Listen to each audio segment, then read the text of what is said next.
Good morning, good afternoon, good evening to all of you, our wonderful viewers and listeners. And welcome to another episode of the Trans and Intersex Archival Conversations brought to you by Trans and Intersex History Africa.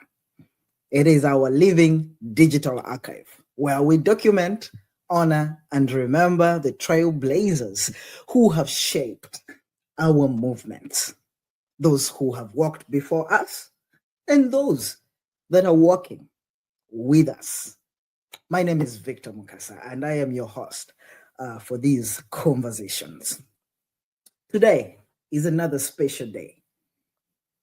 Family, we are joined by a legend. Our lenses are pointing to South Africa. We are joined by a legend, a cultural archive itself, a healer, a survivor, and very importantly, too, a queen. Please help me welcome the incomparable Sandra Dee from South Africa. Sandra Dee's story begins in the late 1950s in South Africa, a time when queer expression, gender diversity, and Black life itself were heavily policed and violently suppressed. She survived the brutality of apartheid, including sexual abuse, systematic persecution, and community exclusion. But at 11 years old, Sandra stepped into her drag identity. A radical act of resistance, a declaration of self-love, and a quiet revolution wrapped in sequins. Today, she's a drag queen, a community healer, an organizer, and a mother figure to many. She founded the Fairy Godmother Community Project in 2014, creating a home for dignity, joy, and care for queer elders and youth. She went on to establish the Senior Club, continues to serve on the Community Advisory Board of UCT1, and works closely with YWP mentoring young queer people. Her life is a testimony that fabulousness can be resistance, and kindness can be revolution. Sandra Dee, welcome to the show today. Hello. Everybody. We are very honored to have you, Mama, for this archival conversation. So how is Cape Town? Are you in Cape Town right now? Yes, my angel. I'm right in the heart of Cape Town. Very hot, beautiful day, but windy, okay. I wish you could send some of that warmth to me. It's very cold in the northern hemisphere, and but we are happy to have the internet connecting us. And so you're going to have viewers viewing you on the internet via YouTube and Facebook, and your interview, this conversation will also be placed on our website. So thank you so much. Mama Sandra, your bio says you were born in the late 50s. Do we have a year when you were actually born? Where were you born? Oh, I was born in 1958 at a hospital called Peninsula in District 6. District 6, District 1958. 1958, yes. Wow, that is very amazing. A queen was born in 1958. And Sandra, of course, as we begin jumping to the show right now, you are an elder for our community, and we want to hold space for you today as we do this. And also, we have my colleague, Lizo Teron. Viewers, you see my colleague, Lizo Teron. Lizo, please wave to your people who is going to be supporting Mama Sandra Dee, born in 1958. So most likely Mama Dee might need some support from Lizo Teron. Lizo, say hi to our viewers too. Good day, everyone. And I'm very excited, together with Victor, that we talk today with Sandra, or as Victor say, Mama Sandra. I'm really excited for that, because she paved the way for people when they didn't even know the way needed to be paved. So this is really a great honor, and thank you very much. Thank you, Lizzo, for that support you're giving us there, and to Mama Dee. Sandra, your childhood was shaped by one of the most violent systems on the continent, apartheid. And yet you found your identity in those years. Yes, yes. Can you take us back to that time, around the period you were born, 1958 to 1960? Oh, I can remember. 1965, the 1970s, your childhood. How was it, first and foremost? When do you even begin to realize that you're different? So tell us that story. 1965, I was 7 years old. Yes. I was taken to primary school to play soccer with the boys. But they had other things on their mind. They was going to have sex with me. So the three of them brutally raped me. I woke up and I ran past 3 hours later, I ran past my house. I went to Somerset Hospital and I stayed in the toilet. I stayed there all the morning and the police came and they took me home. Then they said I couldn't say anything. They said I was naughty. Wow. Lizzo, are you there with us? No, she's coming. Oh. Yeah, she's coming here. Yes, go ahead. Yeah. So that was in 1965. Yes. What was you wanted to call me? Yes, I wanted to call you because I was wondering if you were there and you were hearing this story very well. Mama Dee can repeat it for you, actually. 1965. I just told him that I remember 1965 when I was going to play soccer, after school, to go into the schoolyard and play soccer. And these boys are 16 and 18 and 19. And the three of them, they had other things on their mind. They stripped me and brutally raped me. I woke up 3 hours later, and then I ran past my house to Somerset Hospital and was in the toilet at the hospital till the next morning, and the police took me home. And you were at the age of 7? I was 7 years. And after that, I just discovered there's something not right here with me. By the age of 10, I could feel, now it's becoming different. At 11, going for 12, I went to the toilet and I looked into the yard and I saw this girl's skirt and top. And I took it from the line, I put it in my bag and I ran away from home. And I walked straight into Sea Point.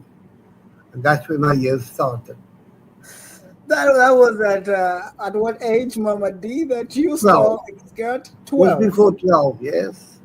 Could you please clarify? I read somewhere about you that also at home, as a little boy, sometimes you took clothes off the line when they washed at home. Yes. Was it your mother's clothes or your No, sister's? my sister's. Your sister's clothes. My elder sister's clothes, yes. What made you? Eh? What made you steal their clothes from the line? I needed the clothes because I wanted to wear that. I wanted to change. I wanted to be different. Yes. And there was a very interesting story where I was told that you took the dress from the line and you went into the town and they looked for you and they found you in town slaying in the dress that you got from the wire. Yeah. That's very interesting, Mama Dee. It shows. At home, did they understand this about you? The fact that you wanted to wear your... No, they wouldn't. They didn't. No, they didn't. Only years later, they discovered what is happening. But it was too late. It was too late. feminine. So at 12, is when you took this skirt from somebody's skirt from the line outside. when you wore that, how was it in public every time you wore a dress? Yet you were seen as you were known No, as a I boy. didn't. I didn't worry about nobody. I only worried about myself. I felt I was a girl. I had no hair on my head, and I used to wear scarves on my head. Lizo, did you hear that? Was it that there was Yes. no? So what she say is because she was Yes. young and remember being raised as supposedly a boy, so she Yes. had short hair. There was not like a fabulous nice long hair, so she put Mm-mm. scarves, like headpieces Yeah, yes, yes. to give an appearance of Feminine, more yes. feminine. There you are. So like I very see. creative. Yes, yes, But yes. then, how was it for? Did you know other people like you in the 1960s? Yes, yes, yes. But they were And older. They were older than me. they were older than you. I Now think Older than today, me. we had a picture at some point where we see other people within your age group that that were also trans. But how was life like during apartheid? Because that was during apartheid. How easy was it for you to express yourself freely out there? I can tell you what happened one evening. I Hmm. was dressed up to the T. To the T. And I was dressed up, yes, and I walked south of the main road. And all of a sudden, a police van stopped next to me. A police van stopped next to me and Right. says to me, "Are you a girl or are you a boy dressed like a girl?" And I said, "Excuse me, what are you saying?" They said, "Oh no, you couldn't see this is not what it's supposed to be." They opened the van, they threw me in the van, they took me to Cape Town police station. They locked me up. The Monday morning, I appeared in front of the court, and they called the name, which is a boy's name. I said, Sandra Dee, I had to give my right name. And then they looked for Stephen Lentor. And here I come, and the magistrate says, "No, ma'am, we want Stephen." I said, "It's me." He looked me from top to the bottom. He said, "Are you making a mock of me in my court?" What's that? You, he says Knock to on me, you. Okay. "Do you know Oh, what you're doing?" so hold En on. hy sê die Afrikaans woord, jy vermomp soos 'n vrou. En die Engelse woord is you masquerade like a woman. So, oh my God. So the van picks you up, your expression in your normal expression of a woman, they take Yes. you to the police station. At the police station, at court in the morning, when they call you, they called out your dead names, your The men name, that yeah. were your male names, Yes, and yes. you showed up, and you are a woman, A and woman, yes. and the Yes, judge it's thinks true. you're mocking him in the court. Yes, yes, yes. Wow. And then did you get punished for mocking the judge? Yes, 6 months in Oh, jail for masquerading. Let me tell you what happened to my friends. 5 of my friends in Woodstock was picked up, appeared in court, and was sentenced to 3 months in jail in the madhouse. for They what? brought all the doctors and the nurses from all around of South Africa to Falkenberg to see if these people are normal. And they gave them lumbar punches to make them more normal. But Which year was that this happened? that was 1976, just Oh. after the riots. Just after the riots, yes. So True. it was really bad. Eh? It was really bad for trans But trans feminine woman, women. yeah, it was terrible. It was not a joke. And did it matter what race they were? What race? Yeah, if it was white people, black people, No, brown no, people, no. If you were black, if you were white, then you stood a better chance. If you were white, you stood a better chance. But if you were black or colored, oh, they came for you. And they were Mm. terrible. The only thing what was nice was Woodstock Police Station was a very nice police station. They loved the girls. They would pick us up and let us come dance. You must dance for them on the, the desk where you make the cases on. We must stand on the desk and dance for them. We were made to perform for them. For the police officers? Yes, it's from 10 in the evening till 2 in the morning. Wow. I can remember. So in other words, the police, if I can say it, force whatever for Sandra and the other young ones to entertain them, To basically, entertain them, right? Like to dance, to dance. So they would dance all night for the police. Yeah, from 7 till 11 or 2 hours. But there on the police counter, the reception desk, you know, where you make your faces. Yes. So almost like, you know, like dance girls, you know, like yeah, you know, strippers. Basically, but now in this case, it's done by the police. Obviously, there's no money involved because they just exploit. Exploit is the word. For the. And how did you girls navigate? How did I what? How did you girls, or you the gals, how did you navigate safety? How did the girls, you and your friends, how did you navigate safety? What could we do? We were good to them because they were good to us. They never locked us up. So when they see us in the street the next evening also, they wouldn't worry with us. But then they would come past us and say, when you shall finish here, come back to the police station. We want to see you. But we know that we have to go dance. What would they say, Liz? They'll say, just come like a bit. So let me tell you. So she said, let's say she and the other girls stand on the street, you know, to do their work. Yes. Prostitution. Then the police van will come by. It's like that policy of turn a blind eye. So they won't arrest them, but say after your shift, when you're done, come to the police station. And then they had to perform free work there in the police station. So but then Sandra, if you do that, we won't arrest you. You know, so it's that imbalance. So the girls, the trans women had kind of developed a relationship with the police. Yes. For survival, yes. For survival. To survive, yes. We did many things to survive. And what terminology was used to describe you during that time? Victor, I'm going to interpret every now and then, right? That's so the question here is, like, in today's times, we will say what terminology was used. So what did you call yourself? Because those years we didn't necessarily say transgender. What was the name everyone give themselves? A drag name. So you were saying you are drag queens. Yes. So they would go by the wording, the description of drag queens. Drag queens, yeah. So even if you're working on the streets, you will call yourself No, then we're women. Nobody doesn't know that we are gay. Because our men that pick us up think we are women. So what she explained here is, standing and working on the street, they would go by the description as women.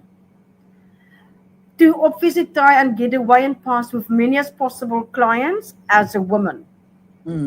But here in the case of this police, or in themselves socially, they will call themselves drag queens.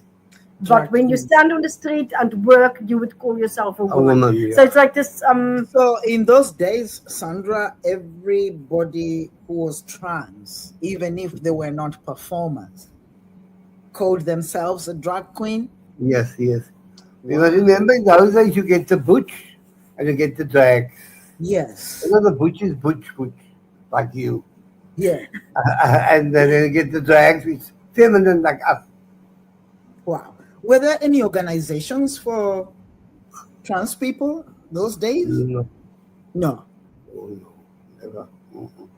And as women, those days, did you have in your community people who had done medical transitioning? So was there in those years of the 70s or so? Yes. Did you those years know of other women that transitioned? Yes. By means of hormones or any type of way? Yes. There was Charmaine Bowers, which is now 83 years old. She was the first sex change. She was also at the sex change 1970 at Groote Hospital. This was done in South Africa. Yes. This is in Cape Town specific because it was at the Groote Hospital in 1970. 1970. How did the community receive that? Was it public news? Yes, public was excited and that and the other. And she I saw her this morning when I came here. No? It's very sad how she turned out to be. She is 82 years old. She's standing on the street begging for money Oh for her no. boyfriend. Because why? She's on drugs. 82 years old. That shocks me. And she's got a well-known name. Her name is Charmaine Bowers. So if you say in those years the people in the community was excited about all of this, Yes, yes. do we speak here of the whole South African community or just There's a colored, the colored community? But you must always remember when we used to play netball in those years in the 70s. If we go down the street, then the children will throw us with stones. 1977, 1978, we would walk in the street and the children would throw us with big stones. We used to play netball on a Sunday. Then the children's mothers would have to take us to the bus stop or the taxi rank, wherever, to go safe home. Because we got thrown with big stones. That was law. It was acceptable. Yeah. It was like the law. No, not law, legal, but it was like the law of the day. Like it was custom. It was in the that custom. community. To Yes. throw. It was trans girls playing netball. Yes, yes. And the guys would throw us, or the children would throw us with stones. Big, big stones. It was terrible. That is in the 1970s. Yes, yes, yes. So Were there Victor, any- this ambiguous time because yes, that Charmaine Bowles had surgery, transition. Yes. There was excitement, but on Yes. the other hand, other people walk on the street and get thrown with stones. Yes. So it was ambiguous. Was there any times during that period that trans women, especially, or trans people, but especially trans women of different races, were there times that they were able to interact? Was that even possible? Is that something that ever happened? In those years, not today, in yes, those yes, years, were the opportunity, a social gathering where Yes, colored, yes. black, white, trans Yes. women would have met each Yes, other. yes, yes, yes. Because we're speaking In also of Woodstock. apartheid, no? In Woodstock or in District 6, there was Cupid, which was our queen those years. And she would bring all the girls together and they would party and have a drag queen, a drag show all around. And that can be girls of any race. Yeah, and what happened is, here in Woodstock was a place called Derek's Den. Now, the women in the 70s, when they worked in the factory, from 12 to 2, the club was open, it's a nightclub. But in the afternoons, the band would play there, the Rockets, and people would come down, and the gays go there from 12 to 2 to enjoy themselves and party. And we all meet there. So in the 70s, I think it was 1978 or 79, there was this Queen Cupid, and she had a drag, which is a drag ball. And everyone who went to the ball, it was Cupid's ball. And up till today, they have it. There's this organization called, a guy from an organization at the university in Johannesburg comes down to Cape Town every year to do the show. Just 3 weeks ago, we had it here at the Coming Home Center, District 6. You still attend? Yes, I think I had to. I'm the speaker there. I'm the speaker. Every year they take me as a speaker there. Mama D is still slaying. Hey? Mama D is still slaying. Yeah. And you mentioned Cupid. Is Cupid still alive? No, she died long ago. She would be 100 by now. Oh, may she rest So in she peace. was like 30 years older She than was, you. yeah. But she was Wow. a queen. She was beautiful. I'll show you one day. I'll show you photos of her. You lived in very interesting but difficult. This one, can we show this one? Yeah, show that one. Yeah, let's see some of the pictures of. I'm going to bring one picture, Victor, and then you and Mama Sandra can talk about this picture. Tell us everything. Where was this? This was at a beauty competition. beauty And we were competition. all contestants for the show. Oh, these are And all trans women? all of them, yes, all of them. But Wow. only the two of us here, one number one and number two, is alive. The others Number are one dead. from the left. On the side of the Yes, the left, yeah, the one wearing a white shirt. And Oh, then the second one with a t-shirt with stripes, that is that's actually was Sandra. Sandra. me. So these Oh, two are still alive. The and the other other three, three have left us. the two that stand also with white tops, and the one that sit is not with us anymore. Africa, those who are listening to us, these are women who came before us. These are women who shaped the trans, laid the foundation for our movement. These are Yes, women we yes. need to remember for what they have done. Africa, you need to celebrate your own people. We celebrate a lot of people from the West who are the trailblazers of the movements in the West, but we have people who actually gave their lives for us. Now, this is Mama Sandra Dee from South Africa. The stories she tells today are from the 50s, the 60s, the 70s. We are not the first. Some people came before us, and we need to recognize that and draw from their strength and learn from their struggles. So this is Sandra Dee that we have today, and is from South Africa. Lizo is there to support Mama Dee with technology and all that, and also to support me. For you people, but you just keep watching with us as we have this conversation. Sandra, Mama Dee, thank you so much for sharing that part of your. And did you go to school during those? Yes. Sorry, my dear. That's Did I fine. go to school? Did you go to school those days? Yes, I went to school. I went to Standard 3, which is grade 5. Mhm. And I went to grade 7. And I never went no grade no more. I pick up Right. knowledge on the streets. Hmm. I pick up all my knowledge on the streets Right. because And of because of being a rejection? woman. Because I wanted to be a woman. Yes. And in the apartheid years, I had to run for my life. I remember being 12 years old and being chased by the government, what you call them today, the social development. They used to Yeah. chase me and to put me in the dormitory. But the day when they got me, I was 15, and my mom said, she said, those people want to see you. And I walked through there and I was fully in drag. And I said, hello, and they called me. They said, hello. And they walked to Boer aunties, and they called my mother and said, come here. Oh, this was never go to a dormitory. He's too feminine, rather mother to go. Yeah. Sandra, Mama Dee, like I want to call you, you have spoken very openly about the sexual abuse and violence that you endured during those years.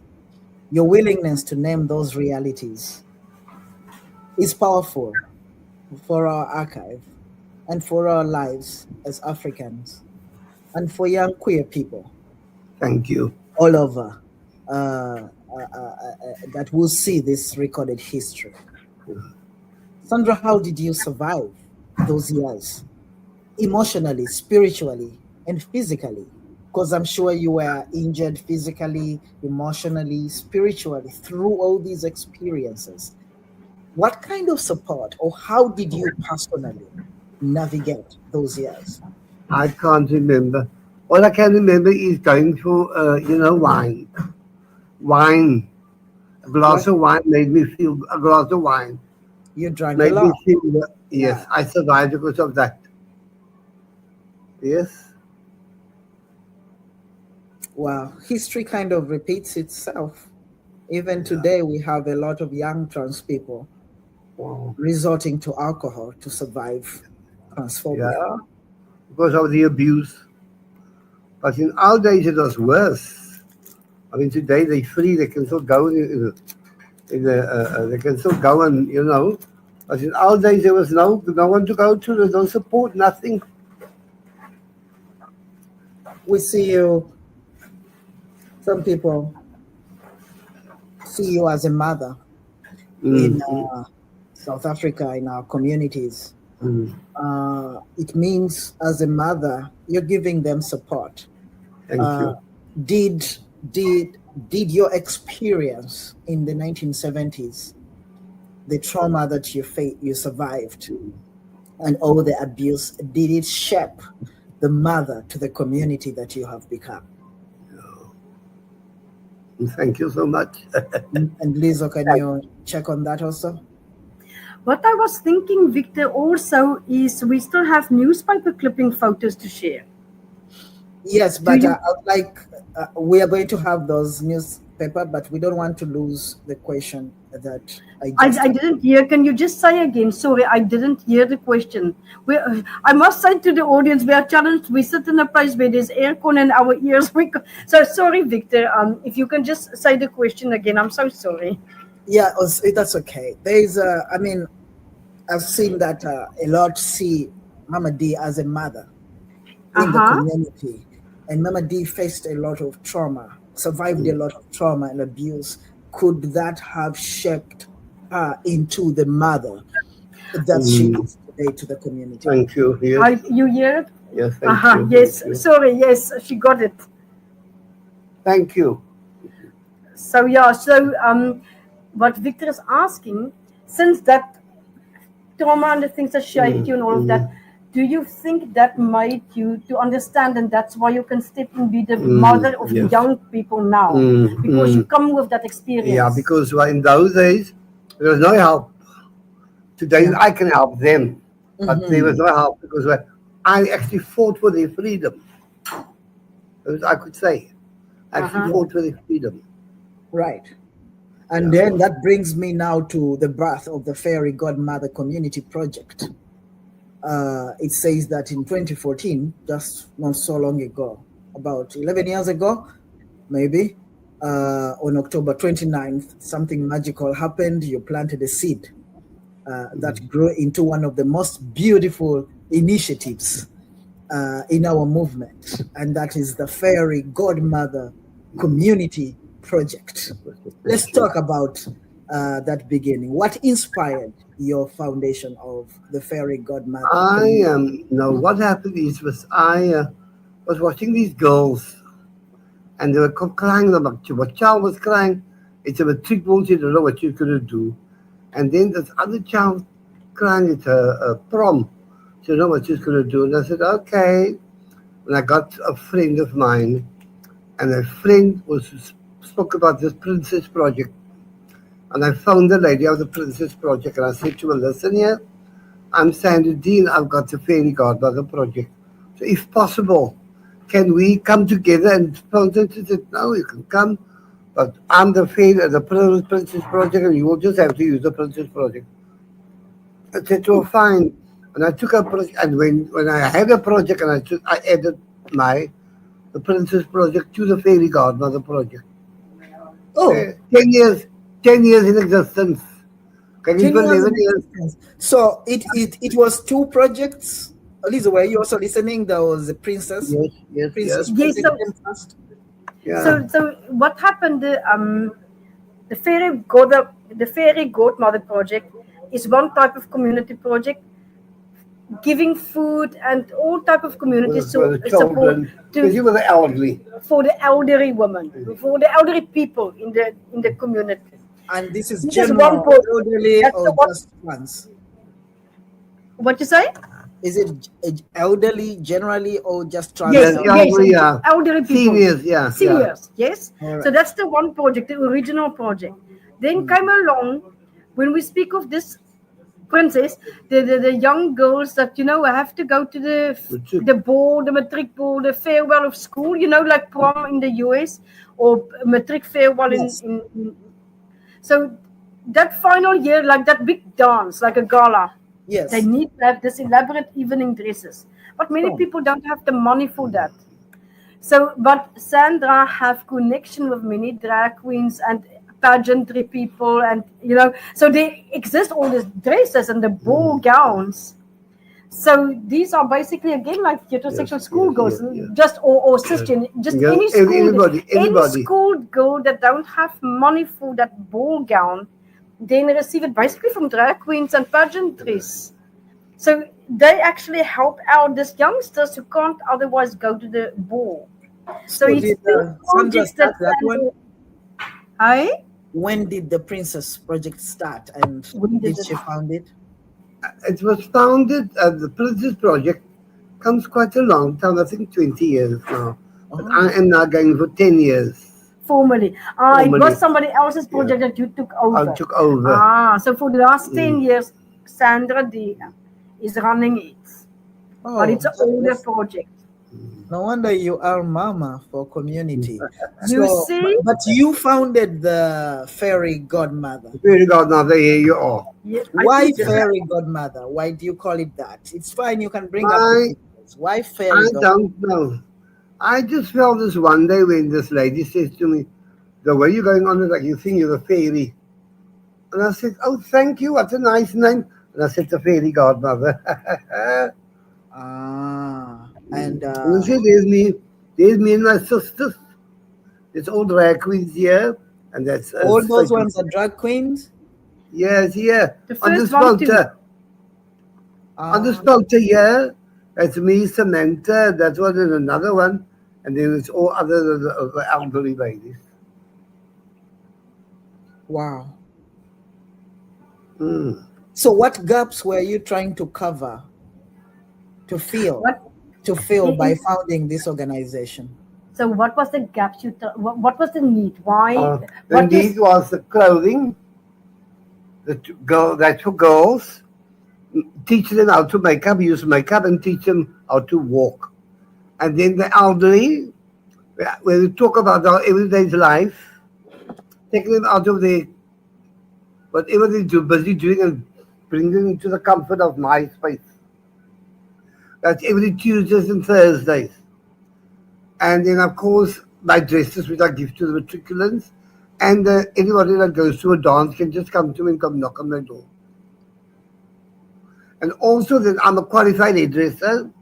I also used to give my basic there. Yes, I've seen that you're a professional. Thank you.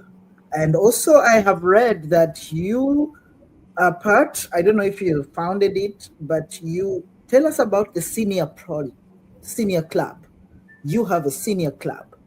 What is that? I've got about 30 ladies from around Hanover Park. Are these trans women or no? I'm senior normal ladies. Okay. From the age of 60 until 89. We are 30 ladies. What do you what do? What we do is our color is gray and pink. The pink is for cancer. What we do is when we come in the mornings, we pray. After we pray, we talk about our life. And then we talk about their lives. We ask how's everybody's life, how's things going within their families. After that, we do exercise for three-quarters of an hour. And after that, they eat. The ladies like to eat and have coffee and whatever. Right. Right. For 2.5 to 3 hours. Every Tuesdays and Thursdays. It's very amazing, Mama Dee, that you are taking care of young people. Yes, you are taking care of the elderly. You are a real mom. I also go out, and I got lots of organizations and friends out there. And then I ask for old clothes and stuff. And I make bags up and I give it to them for their families, for their children and stuff to wear. That's so kind of you, Mama Dee. Thank you so much for what you do. You're welcome, my dear. And yet, do you still go for drag shows? Or do you still participate? Now and then I enter, now and then you get the shows I have for 40s and over. Sometimes I enter, sometimes I don't. You must miss the drag show days. In fact, I think we have a picture from the drag shows. Let's talk about the drag shows a little bit. And what is this? What was happening here, Mama D? Oh, this was 1981. This is me 1981. on the. This is me the side. That's my friend in the middle. She died, and he's still alive. He's in Johannesburg. I see that it says Sandra Dee and Queen Glenda Jackson host gay Mm-hmm. pageant. So that was a gay pageant. It was a gay pageant, yes. And you and her, Glenda Jackson, were the hosts. No. This is out long after this picture here. Like a before and after, Yes, like the yes, young yes. ones and then the two older. You see? 1981, you were the winner. Yes. Yeah. So every time Sandra Dee stand on the left, in each of the two, Sandra Dee is in the left of the photos. The one that is in the middle is every time in the middle, but the one, no? Which no, is the middle person died. Here. The middle person died. Yeah. And then the one that is on the motor right, in the black and white photo, is now in the yellow clothes. So it's yes, it's like, that's why I say in a joking way, like a before and after. Yes, it's both, yes. Like in the 80s and in the 2000s and 2020s. I see. Now I wanted to ask you a question, Mama D. These beauty pageants, you doing drag shows in the 70s and the 80s, in an environment such as was in South Africa then. It is times of apartheid. It is time when transphobia was at its maximum. And yet you went out to do all the things and even sometimes host the drag shows and beauty pageants. What was behind your mind and the minds of those who participated during this period? Was it like nothing on my mind? Activism, just entertainment, protest, Lizzo? I was a person. I didn't fear for nobody. When I was young, I feared nobody. I don't know where I had the power from, but today I fear God the most. But I didn't fear nobody, really. I was such a nugget. To go into a club those years, very clubs didn't wanted me, because I was a fighter. I was to fight for my rights. I stood up for my rights. Right. So it wasn't just for entertainment. No. For you. I fought for all the girls. You were trying to get space for them. Yes, thank you. Wow. That was the activist in you fighting. You feared no one, Mama D. And viewers and listeners, for Mama D, these drag shows and beauty pageants were not just for entertainment. Like you have heard, she was fighting for the space for her sisters, for other trans women that they called drag queens in those days, as you heard. Language is very important. And so she won some of the contests. She hosted some of the shows, and she was a super drag queen those days. And I just wanted us to go back in time for those. And the drag queen shows for the other girls, they also meant the same thing for visibility. Yes. Did they change anything in your community during those years? The drag Like, queen in other shows. words, the importance. Do you think in those years it was important to have this drag competitions and shows? Did it bring community together? Or what was the reason? Especially the mothers and because there's lots of diversity to scandal about you and talk about you. But when the families come together, it was enough. So even the families will come. Yeah, it will come. The families of the drag queens? Yes. Wow. Yes. That was super social activism. Yes, because like the pageants was like glamorous. So the whole community's come, right? And during the time of apartheid, was it easy to secure space for these kind of things? Did you have to So ask for permission? No. no, because it was No. in the same communities. It was not in a white neighborhood. Yeah, It yeah, was in thank the. you, yes. That is how the apartheid worked. If you stay in your lane, you know what? And you're in your It's a own moment place, you yeah. want to move out Yeah, of your racial. yes, Yeah. thank you. So District 6 was strictly colored location. Yes, no, that's mixed. It was mixed. District There was 6. more Jewish type of people. Ah, So okay, it Jewish was. and mixed and colored, but in Yes. other words, more your accepting and open-minded people Right. would live in District 6. There was other areas that was completely only. Salt River was, like Salt River Observatory was white only. But from Salt River up into town, the 66 was colored. It was a mixture. On the freeway on top would be white. At the bottom was colored. Now that they tried to kill it, that's why they got most of the colored. But I don't know what happened. They couldn't get Salt River. Salt River remains. Mama D, Yeah. when you look Yeah. at the beauty pageants today, trans beauty pageants, the drag shows, is there a difference between what you had in the 70s and what is happening today? In today's life, yeah. In the 70s, we were natural. Everything was natural. Today it's weeks and, and all this makeup and stuff. Nowadays it was just lipstick and eye pencil. We didn't make up and use bust space and all that stuff. We just used eye pencil and lipstick and finish. We were beautiful. That was all. Mm. And you slayed, of course. Now, Yes. I want to ask you, are there so many of your peers still alive in South Africa? Mm. Was you asked if there was still many of the people alive that was those years? From that time?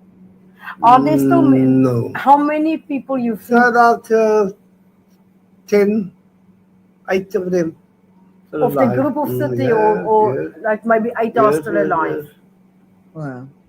And I forgot to ask you, the trans men, probably drag kings, what was just a little bit about that life during those days, the masculine ones? We were talking about the butch girls You called them the or the butch real men. I never slept with Hazel, one can of you? them. I had a I real will. man in my life. My man was a real man. My man was married men. I didn't play my darling. I didn't want no gay men in my life. My man was all like a gangster or something like that. That's what you wanted. Yeah. At your Okay, face. but so the men that she sleep with was cisgender men. But what Victor now want to know for us and for the audience, like in the way of how yourself, if you can call it that way, drag. Yeah. So was there people born with a female body but drag to like a drag king, if I can, like in the opposite direction? Was there There's a that? lot of them. I had friends, Ahmad Okas. They were all dancers at Sun City. No? They were the Sun City dancers. And they had their thing going. But they But you wouldn't didn't dress up. mix. You didn't mix, Yeah, really? no, we mixed. Okay. We mixed. But I mean, they were on their own, we were on their own. Are there any living today? None of them. Only one. When we leave it, is one of the dancers is alive. His name is Sean. He's the head of the hairdressing department here in Cape Town. Head of the what? Hairdressing department. Hairdressing. Sean. Uh-huh. Yeah. We But might the want to hairdressing meet department Sean at some where? point. He's the head of the hairdressing department in the Western Cape. Okay. He owns a salon in Observatory. All of them are South African and beauty contests competitions go there. We would like to meet Sean at some point. Yes. I would like to make a plan, when you come again, I can make a plan. We'll talk to him, yeah. Thank you, Mama D. He was a ballet dancer, top dancer. He used to carry the girls and all these things at Sun City. Wow, you all had a lot of good times there. Oh yes, I had. Oh, they had lots of good times. You did it I all, made my Mama business. D. I made my business in the 80s and the 90s. Well, we want to hear more of that story. But Mama D, you are a living archive, Thank and we are you. very grateful for your life. You are a witness to history, a history that we didn't know. I have just learned a lot today, and you are still a maker. You know, a lot Thank of you. people are tellers of history, but even today you're making more and more history. And for this archive, when future generations they will see your story, 50 years from now they will see your story, 100 years from now they will see your story. Thank you. When they look back at your work, what do you want them to remember? Like, what do you want young people to remember? I must remember how beautiful I am, how sticky I am. So we're sitting here with Sandra Dee, and I would like to ask you if you could just give a message to the young people. If you think back of your own young years when you were 7, 11, 12, had troubles, what is the message to youngsters of today that you want to give? Hello, everybody. I'm Sandra Dee. I was born in the 50s, late 50s. And I just want to tell you, young girls out there, please, my angels, look after yourself. Always remember, those days and today's are two different days. Those days was the best days in my days. But today's life, you people have got it. You get it for free. Take it. Take advantage of it. Do not mess up. Because you'll never have what we had when we were young.